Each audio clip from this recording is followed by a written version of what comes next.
Hey guys, welcome to Hanging on Monday Night. We've got some of our core group here. Of course, we've got Eric, we've got Buddy, Damon, John, and Kevin. Today is November 4th. We will not be doing a show tomorrow. Not that you know, because these shows go up when they go up. But tomorrow is a national, kind of a big deal. It's Blanca's birthday, so we're not doing a show tomorrow. So today, we heard the news that we lost Quincy Jones. He was 91. He would have been 92 in March. Born the same year my father was, but almost a year apart because my dad was born in November. But it was interesting because I didn't meet him, and he was a really cool guy. But I thought we should talk about maybe some Q stuff. If you've got some stories or you've got some songs or some things you want to point out, just for a few minutes. We don't have to do the whole show on this. The other thing I thought would be interesting to talk about if we have time afterward, since he did some really iconic tracks like pop songs that just stuck in your head, I thought it might be interesting to not only talk about some that he did, but some other songs that are just great pop songs. It's like iconic tracks that don't sound like anything else. You feel what I'm laying down here? Yeah. You get it? Kind of, sort of. Okay. Anyway, so yeah, man. Eric, you had something interesting about Quincy Jones you wanted to share with us. Well, first of all, today when I found out he died, I've been trying, to use Google and to see if I was related to him because his net worth was $500 million.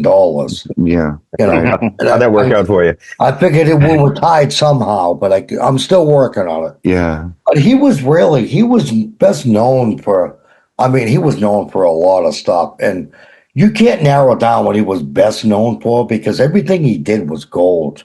And Yeah, I'll go with you on that. There's several things that he did that are really but I iconic. think he goes back further than most people think. Yeah. Like Leslie Gore's It's My Party. He had something to do with that song. Yeah. And we're talking what, 60s maybe, 50, late 50s maybe with that. It's My Party. The guy was playing second trumpet for the first 6 television appearances of Elvis Presley on the Ed Sullivan Show. Okay. See, that's even further than It's My Party, I believe. Right? Yeah, I mean, he did stuff before that, but I mean, he was there for those iconic performances. What I found interesting was Frank Sinatra's Fly Me to the Moon. Quincy Jones had his hands on that. Well, he was in Most people would not know that. he was in the Tommy Dorsey Orchestra, so yeah. Yeah. It was just crazy. And of course, we all know the blockbuster We Are the World and Sure. Thriller, Michael Jackson. But this guy was everything he touched, I believe, was gold. There wasn't a bad thing that he did musically. I think the first song that I ever heard that he did, in fact, I'm pretty confident it's the first song I ever heard that he did, was probably the Sanford and Son theme song. I was going to say that myself. Yeah. Wow. Yeah. See, I did not know that. Yeah. Yeah. He never drove a car. He didn't drive. He was in an accident when he was a kid, and he just decided he didn't want to do that. So, he always needed to hitch a ride with somebody or, get a ride or whatever. So he never drove. Fresh Prince of Bel-Air, that was him. He put that together. He got Will Smith on board with that, and he was one of the producers of that show. See what I mean? It wasn't just music. It was this guy had his hands in everything. The Wiz, The Color Purple, those were his films. Yep. And I'm still going to prove he's a relative somehow. Somehow. I will. You're related to Rashada or something. I was the white sheep of the family. Something. I was it. Yeah. He talked about how, Michael Jackson had written the music he wrote, for a lot of it, not all of it, but a lot of it he'd written for Off the Wall and Thriller. But Quincy was the one. Stop till you got enough too. Yes, he was, but Quincy was the one who really pushed for the orchestral stuff to be in there, which is the iconic stuff. Mm-hmm. And tracks like Don't Stop Till You Get Enough. Yeah. Michael didn't want it. Quincy pushed for it. But I remember reading that he really wanted a track on Thriller that was like one of the biggest tracks of the time. Well, a couple years previous, he wanted a track like My Sharona, The Knack, something with that same energy. And that's what inspired the Vacaros to do Beat It. And that song, if you listen to Beat It, you think of My Sharona, they kind of got the same groove almost a little bit. Mm-hmm.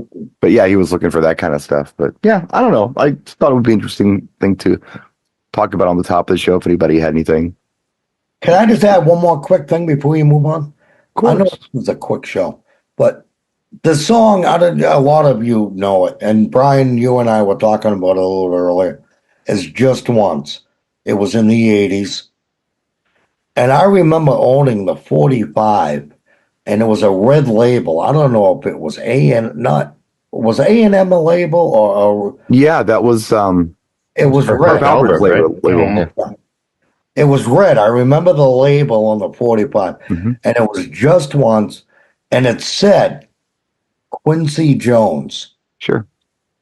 Did not say James Ingram or featuring James Ingram, who was actually doing the right. Yeah, that was the Dude album, and James Ingram sang on that album. Anything that had lyrics on it, James Ingram was the singer. I never knew it was James Ingram. I always thought it was Quincy Jones, Right. Well, it is. But Sergio Mendes did that too with Never Gonna Let You Go. He brought in other people to. That was the same label. I remember that. Yeah, the red one. Yeah. I remember the label clearly. Yeah. But anybody else got anything on Quincy? I know he was big on arrangement. I know he was the one that pushed Ted Templeman to go back and write another set of lyrics for Starlight Sun because he thought the song was kind of weak. And with Michael Jackson being such a fan of horror movies, that's how Thriller was born. And even had the clout to pull Vincent Price in. Yeah. So that's the heavyweights. But I know he was a stickler for production, and he had a certain sound in mind, and even in his dealings with Steve Lukather on the Thriller record, because that's the Toto connection, the Vacaros. And I remember there was an interview I saw, it might have been Beato or one of those. He says he went in with this real crunchy Beat It riff, and Quincy's like, "Whoa, don't tone that down. That's too heavy. I got to get this on R&B radio. I just need just enough sizzle, but I don't want it to be a rock song."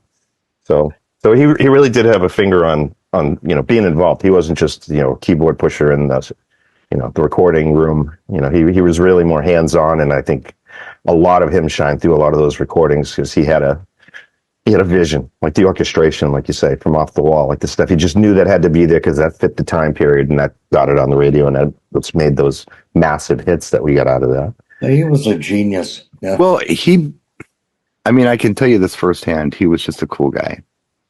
And he put a lot of faith in people. That and from what I've heard all the stories, if he liked somebody, he would do anything for him. Like he had a lot of faith in them. There was a story that I don't remember where I read it, but he had a party, and for some reason Will Smith was there, and he was like, "Look, I got an idea for this TV show. I think you should star in it." He's like, "Well, I'm not an actor." Like, you know what? I think you do good at it. I think you do really well with it. Let's put this together. Brings him into his office and auditions him right there. It's like, "Yeah, you can do this. You're hired." I mean, if he liked somebody, he really had faith in him, and he was that kind of dude. I mean, the conversation he had with me, he did not have to have with me. I was there for a book signing. I got this book right here signed. And I was the last guy in line, and security was like, "Come on, guys, we got to go. And I'm like, "Okay, well, quick sign book. Thank you, sir. I really appreciate it." Whoa, hold on a minute. And he started a conversation with me. And we talked about how crappy radio was because he was really unhappy with the direction Clear Channel was taking things. And I agree. I hate radio now. And a lot of the songs that we think we should be hearing, we're not hearing. And yeah, we just, I don't know how long we talked, but we just he struck up a conversation with me about radio. There's no reason he had to do that, but he did it. And that was cool. I mean, it's called down to earth. That's what he is. Just a cool guy. Yeah. I mean, that's the impression I got of him.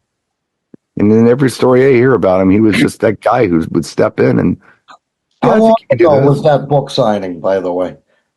Well, that was, and I told the story in the video I did today. That was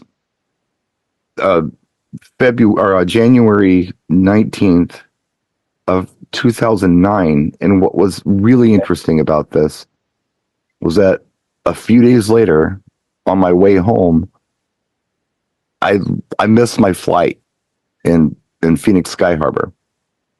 I kind of did it on purpose because I wanted to see my sister, and I knew she lived in Phoenix. And there was a big playoff game going on in Phoenix for the Super Bowl or something.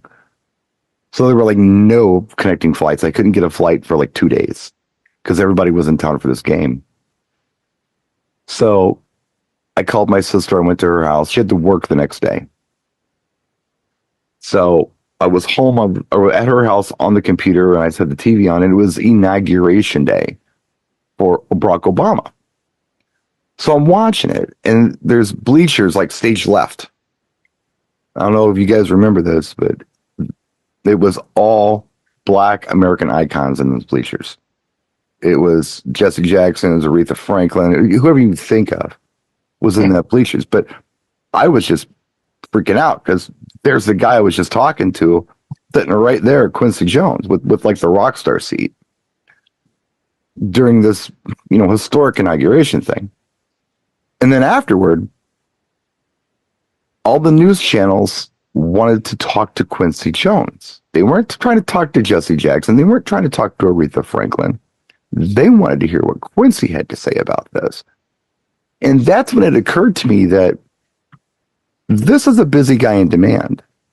Yet he was cool enough to have a conversation with me for just a few minutes.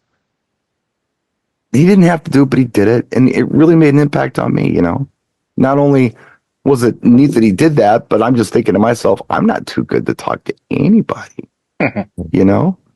Somebody comes up to me and wants to talk to me, I can give him a few minutes of my time. It means a lot. Yeah. And just, be a better person kind of thing. Be cool. Don't, if this man doesn't have such a big ego that, he doesn't mind just talking to some random dude, then I certainly shouldn't have that type of ego either. I was just a good person. So it left a lasting impression on me. It was pretty cool. Oh, for sure. To have a down-to-earth conversation with you, and it wasn't, hey, where I'm going to be in 2 days? I'm going to be at the inauguration. Didn't even come up. I mean, he was like, what are you all about? And that's, he asked me what I did. I told him I was a DJ. And so he decided, oh, well, music. Let's talk about how crap radio is. Oh, yeah, okay. He found something. He found common ground with me, and he riffed with me for a few minutes, and it was awesome. I mean, great. Who does that? Yeah. Well, my story's not as good as Brian's because I never met the guy, but I'm also in the same boat with you, Brian. The first time I was introduced to Quincy Jones' music was through Sanford and Son. Yeah. I was a big fan of the show. My dad was a drummer. He was like, oh, if you like that song, then he played a bunch of other songs by Quincy. But then it kind of blew off a little bit for a few years. And then in '89, he dropped his album, Back on the Block. And the artists he had on that, he introduced so many people to some legendary artists. He had on this album, Ella Fitzgerald, Miles Davis, Big Daddy Kane, Ice-T, Sarah Vaughan, Dizzy Gillespie, George Benson, Luther Vandross, Barry White. In what year? 89. Okay. Yeah, I mean, Ray Charles. I mean, he dropped his album and he fused a lot of the classic styles of his production, and then threw in a bunch of, some hip hop and stuff like that.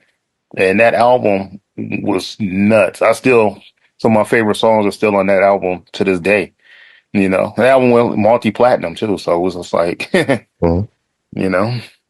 Sanford and Son theme was so good. Yeah. I remember being a little boy and getting up early in the morning, and just the beginning, just when I started hearing that song, I started laughing. I mean, like belly laughing, rolling on the floor because I knew some comedy was coming.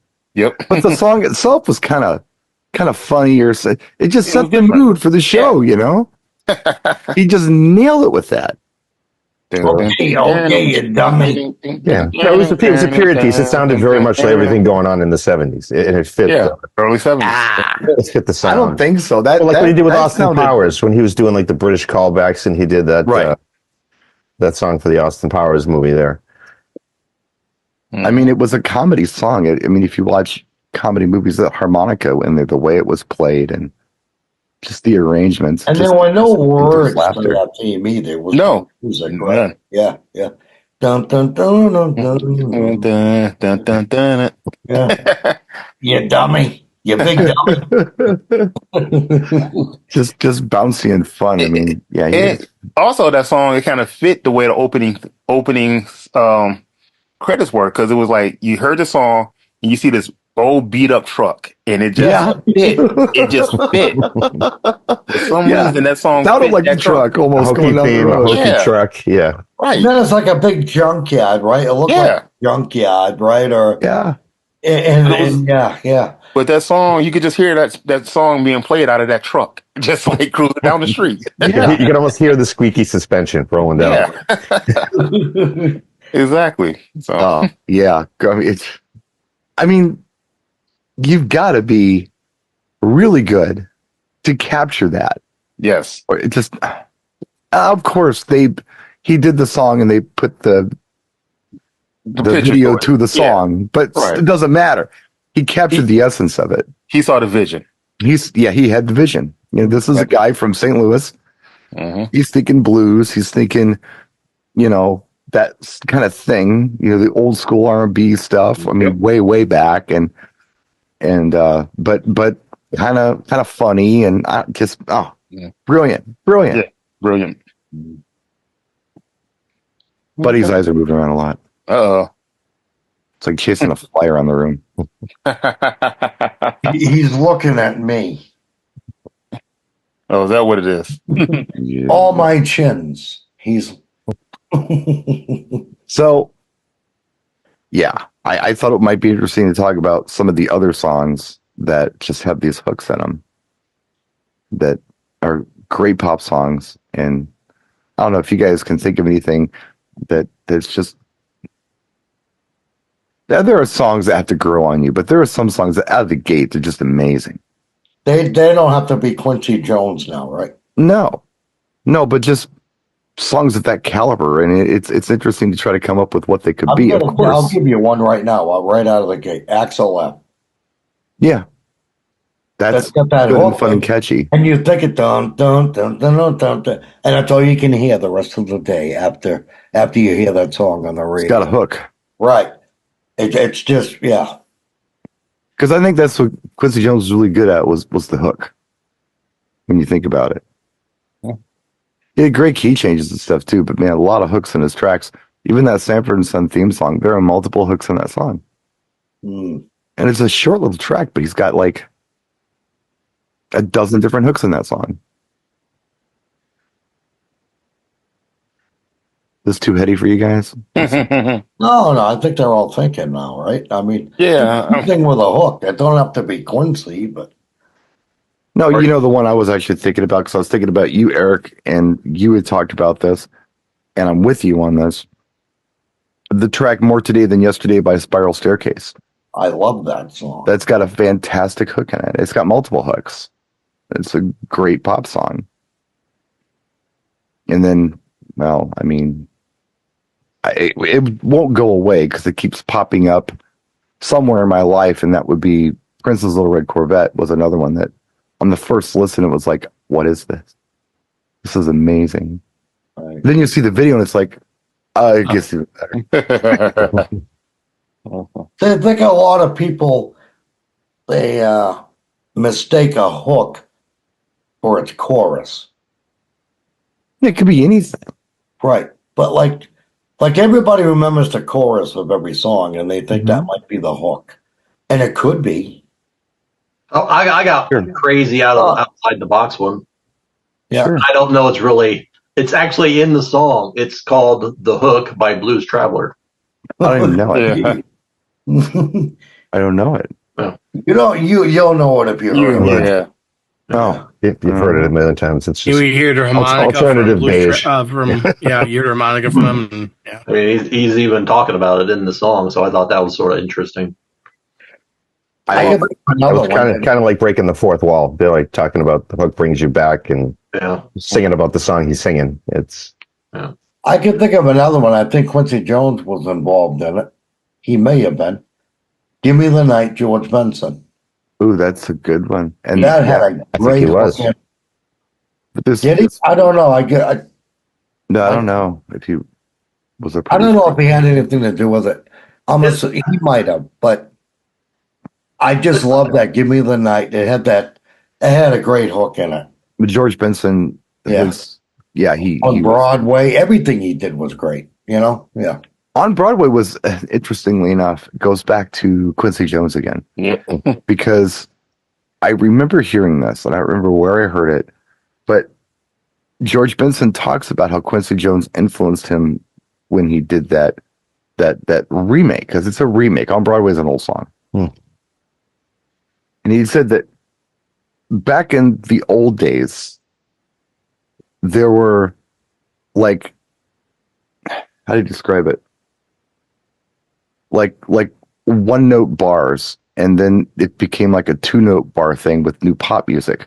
So if you listen to the old On Broadway, it's da da da da. But the way George Benson, it was dun dun da da dun dun dun. Right. So he put that 2-note. Or it's more like dun dun dun. Yeah, made it a little more staccato. Right. It is in fact Yeah, it Quincy was Jones good. producer. Yeah. So yes, Right. Nice. Herbie Hancock was there. Patty Austin, Jocelyn Brown, a lot of heavy hitters on that record. So I mean, okay, let's take it beyond that. We're going back to Quincy, and that's fine. But there's a lot of stuff that you guys know because of Quincy Jones. He started Q Records, Yep. which brought a lot of the British artists who didn't have any U.S. distribution over here, like New Order. All the domestic New Order stuff is Q Records. And that's how we got it. I don't remember who else he did, but I know I've got several records back here that are from, it's Quest. Quest Records. Yeah, that was U.S. distribution for a lot of British artists that we wouldn't have heard of otherwise. And he'd sign them, bring them over here, give them U.S. distribution. Well, I'm going to drop one of my favorite records, and actually it goes back to Quincy, but it's also was done by a few other artists. It's a jazz record called Birdland. And I mean, it's been done by Weather Report, Manhattan Transfer actually added vocals to it. Quincy Jones, even when he redid it, he actually added some vocals to it, but it's just, I like probably his version, like one of the best versions out there. And if you know the song, if you don't know the song, look it up. Yeah. It's a great classical jazz piece, and it's been around for years, and it's actually talking about the club Birdland. I mean, Right. so Yeah, fingers in so many things. I mean, when you think Yeah. about it, it really is mind blowing how many things that he really did have his fingers into. Yeah. yeah, and that ties directly into Quest Records. The first release of the label in 1980 was George Benson's "Give Me the Night." So Was that on Quest? Was that Quest? the first release on the label. wow. Midnight? Patty Austin worked there. Tevin Campbell was on the label. New Order, of course. Mhm. Tamia, the Winans, the Christian singers. See, I would have Wynton guessed. Marsalis, all these people recording on the Quest label. So I would have guessed Warner Brothers would give me the night, and up like Patty Austin. I thought that was Warner Brothers, but It could be a subsidiary of, but Yeah. yeah, I don't. Ultimately. Yeah, right. yeah, artists can move around. They just have to get Yeah. permission to go from label to label. Look, But I'm not a label guy. no. I was a big 45 guy when I first started. I bought a lot of 45s, and I remember I remember the labels, and I got a pretty good knowledge of the labels when it came to that. Hmm. But when I told you earlier the Quincy Jones just once, it was a red label, but I thought it said A&M. May have. Right. I just don't. Right. This is something for YouTube or something you can, Yeah, But that's that sound association. You're flipping through a thing of 245, so you got to know what that center looks like to know what the right, because the song is. Right, yeah. Oh, it's Epic. Is it Billie Jean or is it You Spin Me Around Like a Record? They're both on Epic. They're both on blue. Epic. They're both epic. Yeah. What is it? Or is it Will to Power? Or what the hell is it? Yeah. I say Chrysalis. You say Blondie. Chrysalis. Another great hook. Billy Idol. Yeah. All those. Another great song with a hook. I think it has hook in the title. Hooked on a Feeling, BJ. Oh, yeah. This way. Yeah. Right. Who got shot up? Or even Who got shot up? Is that the hook? You don't forget it. Yep. But yeah, short show tonight, but just I thought it would be interesting, or Eric thought it would be interesting. I agreed. Let's talk about this a little bit. And Quincy, Buddy has said like a little bit of nothing, but that's okay. His brain's on something else. He's digesting this. He's working on his OnlyFans page. Probably. We could let him mention the sponsor if you want.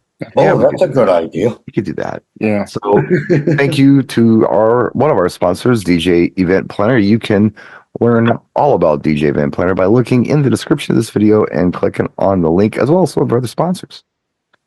So is there anything else anybody would like to add before we put a fork in this? I want to say one song that you hear the song, you hear the beginning of it, you get taken to actually two places, to the song or to a movie, depending which way you look at it, and that's If You Leave, OMD. Yeah. That song's got multiple hooks in it too. I touch you once. Right. The If You Leave. You know, when you talk about hooks, I think a lot of people, like Eric said, confuse it with the chorus. The hook is just something in the song that grabs you, that grabs your attention. It could be a note, it could be a vocal line, it could be just a nuance in the vocal. One I was listening to recently, and I used to wait for this part of the song because I liked it so much, was Pretender's Brass in Pocket. At the very end, she does this thing. She goes, I'm going to make a scene.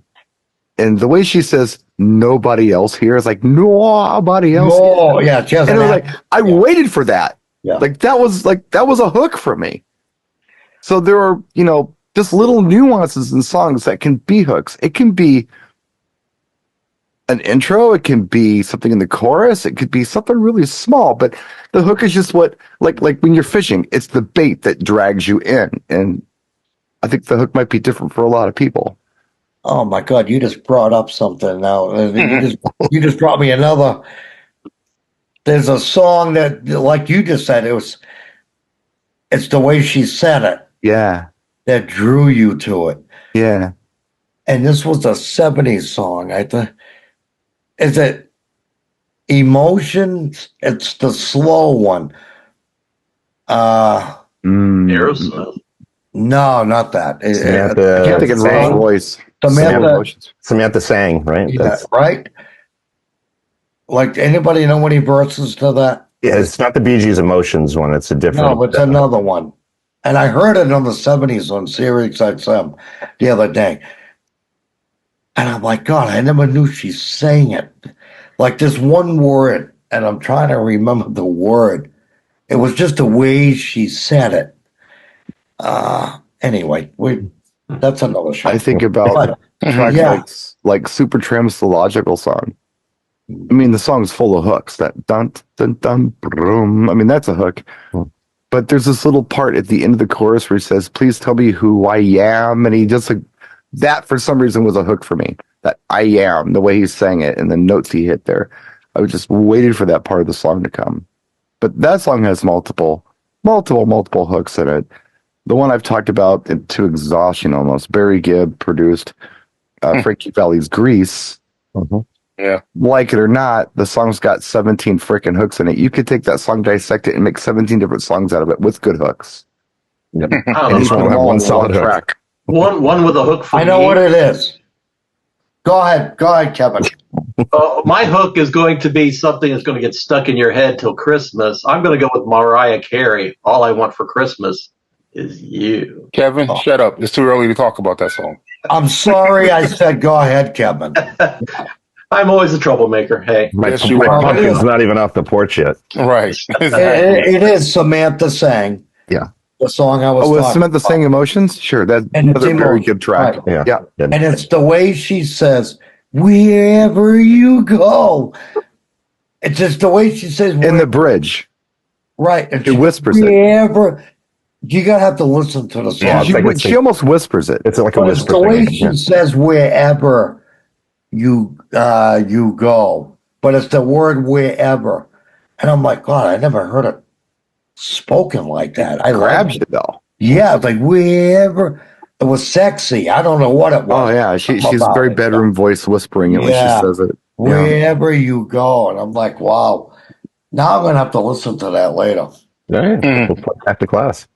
The It was a great song. way she said it. Hey, what a good show. Put a fork in it. Let's get out of here. Nah.